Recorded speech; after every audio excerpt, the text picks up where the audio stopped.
Hola, mi nombre es Fátima Ivana y el día de hoy estoy muy emocionada porque les traigo un tema que poco se ha hablado y es nada más ni nada menos que la homosexualidad y la masculinidad en el antiguo México. En un principio iba a hablar sobre estos dos temas respecto a la época prehispánica y la colonial, pero como hay tanta información y muy buenos chismes, mejor decidí hacer dos videos. Así que en este video hablaremos sobre la homosexualidad en las culturas nahuas y entre otras culturas prehispánicas.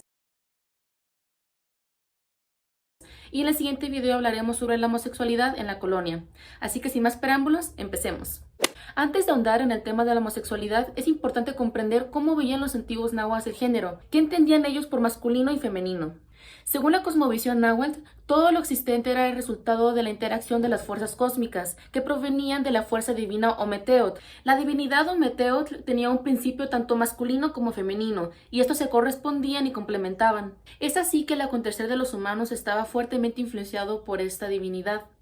Se entendía que las fuerzas duales influían y eran intrínsecas a los cuerpos sexuados.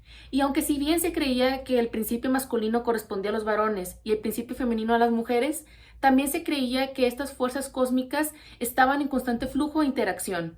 Es decir, estas fuerzas cósmicas intervenían en el cuerpo humano en diferentes proporciones dependiendo del tiempo y el espacio cíclico. Aunque en realidad los mexicas, al ser los hijos del dios del sol Huitzilopochtli, ellos se asociaban con el principio masculino del cosmos. En cambio, los otomís y los huastecos, que tenían una mayor preponderancia por la agricultura, se identificaban más bien por el principio femenino del cosmos. La sexualidad tenía una doble valoración. Por un lado era una fuente de placer y de alegría y asimismo era el medio para la procreación, pero también era el medio necesario para recrear esta complementariedad que existía en el universo. Y aunque el tema de la sexualidad y su legislación era un tema bastante complejo, básicamente solo se castigaban las actividades sexuales que se realizaban en tiempos que se pedían abstinencia sexual, particularmente en los rituales llamados Nezahualistli, y claramente, como ya mencioné en otro video, el adulterio que se castigaba con la condena mortal. No obstante, es digno de mencionar que las élites eran muy piquis respecto a su vida sexual, ya que ellos promovían la moderación y abstinencia sexual, debido a que los nobles tenían que tener mucho cuidado con la imagen que proyectaban a la sociedad, ya que ellos tenían que tener una actitud intachable para así poder demostrar que eran dignos para gobernar. La transgresión al mandato divino se le conocía como tlactlacoli, que era una infracción tanto de orden social como religioso, ya que incumplían con las obligaciones litúrgicas establecidas por los mismos dioses. No obstante, su enmienda también era ritual. Las personas que incumplían con las normas sexuales eran conocidas como tlazolchijqui. Para enmendar su falta, ellos tenían que consultar el Tonalpowali para así descubrir cuáles eran los días idóneos donde las divinidades perdonaban y purificaban estas faltas. Estos rituales se hacían específicamente en los días que influían Tezcatlipoca o Tlazolteotl, aunque también había otras alternativas, como las consultas que se hacían a los encargados de la medicina terapéutica, quienes practicaban la lectura del maíz para identificar el origen de alguna dolencia. Frente al consultante, la terapeuta lanzaba 20 granos de maíz. Si uno caía sobre otro, esto significaba que la dolencia que tenía era producto de actividades homosexuales. Ya conocido el origen, se volvían a lanzar los granos de maíz para así presagiar el remedio de la dolencia. En el caso de los nahuas del posclásico, las actitudes de los varones servían como referente para atribuirles una identidad y un rol social. Por ejemplo, el prototipo masculino se simbolizaba en el cuachic, cuyas características eran que tenían que ser fuertes y valientes, y esto se demostraba en el campo de la batalla. Su figura contrastaba con la del varón afeminado, que para ellos era más apto para huir que para seguir a los enemigos, muy delicado, espantadizo y medroso, que en todo se muestra cobarde o mujeril. Es así que los nahuas determinaron tempranamente los diferentes comportamientos entre los varones. Un testimonio informa que los juegos de infancia del Tlatoani y Moctezuma Xocoyotzin estaban basados en la guerra. Estos trataban de formar escuadrones y hacían pelear entre sí a los niños. El joven que se veía más valiente en el juego era premiado, mientras que el más débil, si veía que alguno de los muchachos era cobarde y lloraba de algún golpe que le daban peleando, lo mandaban a traer delante de sí y vestirle una camisilla de mujer que llamaban huipili, y traerle a la vergüenza delante de los otros muchachos, y no la admitía más en sus guerrillas porque decía que mostraría a huir y a llorar a los otros. Llamábanle quilotontli, que quiere decir putillo. Y ahora, ya dicho esto, es momento de hablar sobre la homosexualidad entre los nahuas. La mayoría de las fuentes relativas a los comportamientos homosexuales son contradictorias, pues en ellas se observa una ambivalencia en el trato que le daba la sociedad mexica a los hombres varones que se le llamaban cuiloni. Las fuentes revelan su proscripción en las fuentes de las élites prehispánicas. En cambio, cuando se refiere a su permisividad y reconocimiento social, su evocación se contextualiza en algunos rituales y festividades, especialmente en los espacios y en las actividades de los macehuales y los pochtecas. Es por eso que se puede concluir que la homosexualidad era vista de diferentes maneras dependiendo a los diferentes estratos de la sociedad náhuatl. En la cuenca lacustre de México, los nobles que fueron informantes de Sagún revelaron que los homosexuales eran llamados cuiloni. Etimológicamente, cuiloni tiene como raíz cui.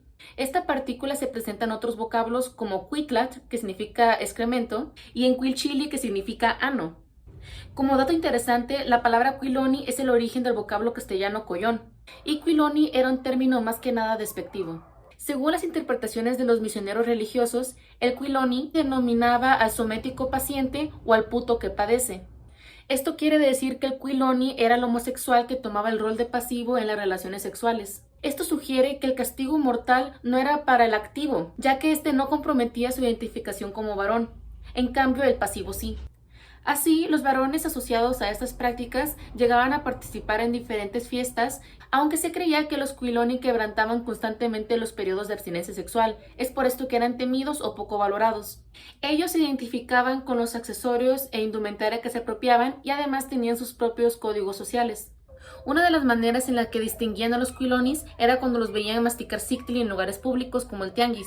Un pasaje muy reconocido en la historia prehispánica de México que resalta este vocablo es cuando los mexicas enfurecidos agreden y avientan piedras al Tlatoani Moctezuma Xocoyotzin justo después de la matanza del Templo Mayor.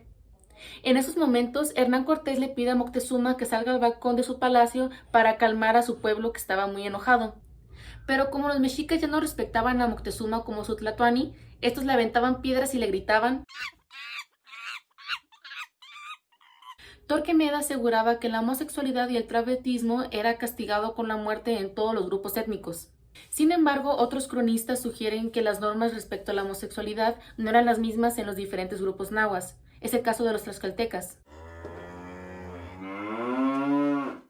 En Texcoco, el trato jurídico respecto a la homosexualidad era diferente que en Tlaxcala. Cuando Nezahualcóyotl gobernó Texcoco, él creó las 80 ordenanzas. Estas leyes tuvieron vigencia durante su gobernado y el de su hijo Nezahualpili. Los delitos más graves en estas 80 ordenanzas eran la traición, el robo, el homicidio, la borrachera, el adulterio y la homosexualidad.